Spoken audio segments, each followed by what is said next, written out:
gawi lestari rembaka ing bumi Kartini.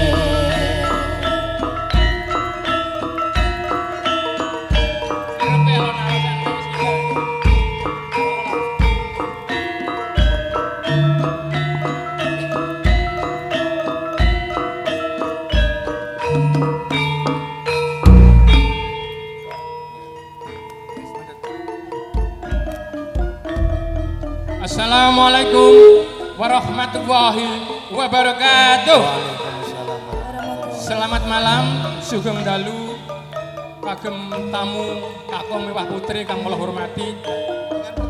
Ngaturaken gunging panuwun kang tanpa upami ngarsa dalem Allah Subhanahu wa taala. Bilih kawula sarombongan saking mulya laras saged ngabiyantara pinarak sowan wonten ing ngarsa dalem panjenengan. Saperlu nggugeni inggih menika timbalanipun ingkang hamengku gati Bapak Sudiono dalah Ibu Siti Salabiyah.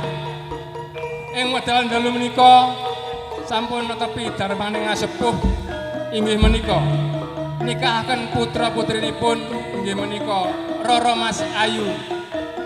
Sinten?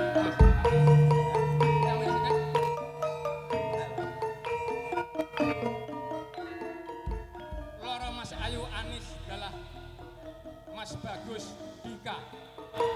Kawula sarombongan namung saged ndedonga mugi-mugi pinanganten kekalih saged mbangun bebrayan kados rumah tangga ingkang sakinah mawaddah warahmah. Amin.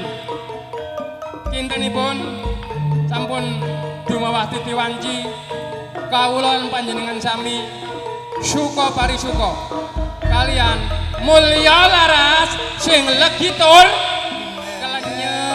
klenyes sumangga sugeng laras sugeng midhataken sugeng dalu.